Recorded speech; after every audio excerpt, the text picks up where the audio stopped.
cutting out some sockets here. I'll give you a run round and look at the job ahead.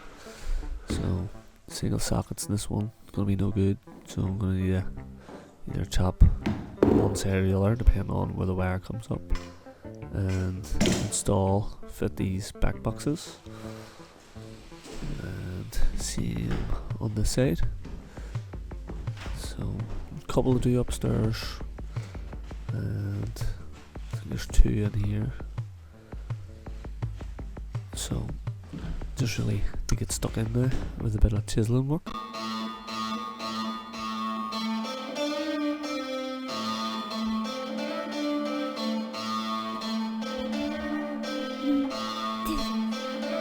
Scratchy Daddy smack blaster. So I'm about to turn these single sockets into double sockets. And first thing first, guys, if you're ever working with electrics, make sure the electric's out. And luckily this one has an indicator on it, which was live until I turned off all the electric. So I'm obviously going to use a Kango to chip some of these as well. So I'm going to have to turn on downstairs, run the extension lead up, and make sure upstairs is off. But no problems. So basically the job that I'm going to do is I'm going to take off all the old sockets, and I'm going to cut out the boxes and dab the boxes in. Sometimes the paint sticks these things, you need to give them a wee tap like so. But yeah, so I'm going to cut out this side so that you can see where the conduit comes up on the left, the wires feed up. So I'll cut to the right hand side so that it's easy for the wires to go back up through the box. Again, guys, if you're going to do this and you're not confident on how to turn the electric off, just leave it to a spark, to an electrician, and just marking the box here the way I'm marking it. But yeah, I'm not going to be doing any reconnecting, I'm just doing preparation work, and a fully qualified electrician will refit everything. So he'll actually do all the electrical work. I'm just fitting the back boxes, having it ready, getting it as good as I can while I've got a bit of lightness, as obviously once it gets dark I won't be able to see, and I can't turn the electric on if I'm going to be cutting out the boxes with the power tools. So as you see here, I have it marked out, and obviously I'm going to go a wee bit bigger. And always wear a mask and goggles when you're doing this stuff, guys. But obviously you can go a bit bigger to allow for the box to fit in as snug as possible, but the wee bit more you leave, you can dab it out, and then I'm a plaster, so patching this in won't be any issue for me, but we'll get to that stage shortly. So when I am chipping out anything like this, I like to sort of go around the edges, especially there's plaster on the wall, so I kind of want to cut that as neat as possible so that I don't make the rest of the wall go boast, or make bigger patches than necessary. I know some people just get stuck in, but I kind of want to take a bit of the plaster off first and separate it from the part I'm going to take away. I find that always leave for something a bit neater. You can see now, I've sped this up a bit by the way, but you can see now that some of the plasters come off, and then you can start to dig in for your depth of the block. And again, if you just take a wee bit of plaster off and then you want to cut around the block the same way, it'll work just as good.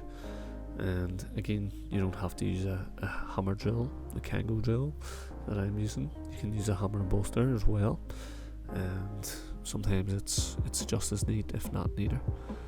And give you a bit of a close up there. So sort of take out the dust as you go as well.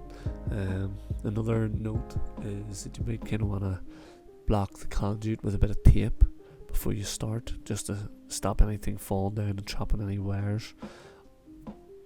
So the next stage here is just to remove the faceplate, and again, I don't want to damage the wire, so I'm going to unscrew it. And if you were rewiring it and everything's dead here, you'd probably just smash it off the hammer and keep the conduit and refeed up wires from the old wires. But again, I don't want to damage the wires, so I unscrewed them. And this is the part that can be tricky as well, as I don't want to lose the wires down the conduit, and I don't want to cut them with the box. Sometimes it might be handier to just drill right through the box and prise it open, instead of, you know, doing what I'm doing, prying it out. You might snag it, but it's a bit fiddly. I'm trying to widen it a bit now, but if you take your time, you will get it. Sometimes again it might be easier to make the hole at the top that bit bigger, depending on what way the conduit is. This conduit's slightly in the box, which is actually good. It's a good way of the original electrician has fitted it, as if the conduit is inside the box, it means the metal box can't rub on the wires and create electrical fault or fire down the line. So it's actually quite well done originally, and you can see him sort of causing a bit more damage where the conduit is in. But again, I will be patching it up, so just trying to make my life that bit easier by making less holes if possible. But yeah, so you will, if some of them might be bedded in and some might be screwed in.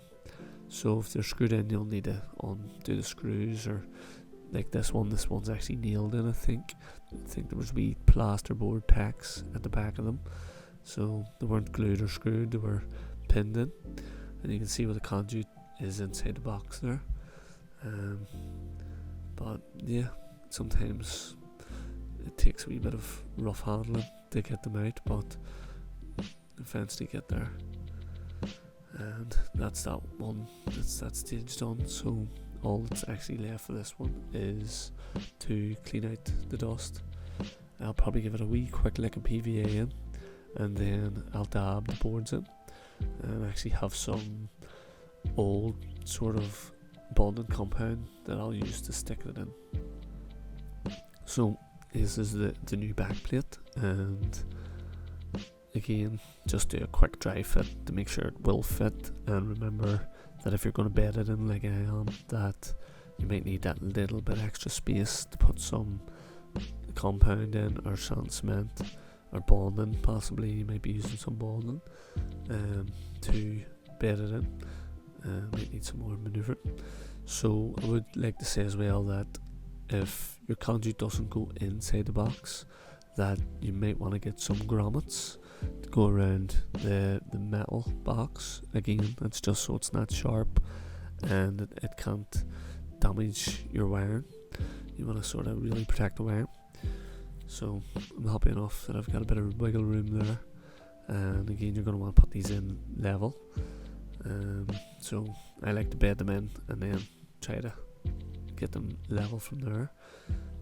Some people can measure them up from the ground, or you can get a small level and eyeball it off that, as again, you won't want the box protruding out of the wall.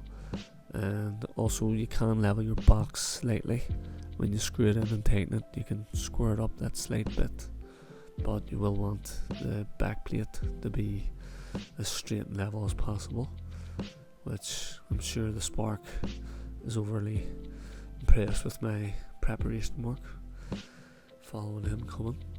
So there you go, guys. It really is as simple as that for the back plate. And again, I'm not going to wire it up. I'm just doing all the donkey work as you wish, as I'm not an electrician, so I'll not wire it up, although I probably could, but I don't recommend anybody play with electrics, so that's why I'm not going to do it. And I do recommend that you do get a qualified electrician to actually do any wiring around the house. Definitely for wiring, guys, it's no joke. But back to the job we're actually doing here, just really trying to press the plaster in around there and make sure it's well bedded in, nice and firm. And the more I fill out now, the easier it is for me to patch out later on.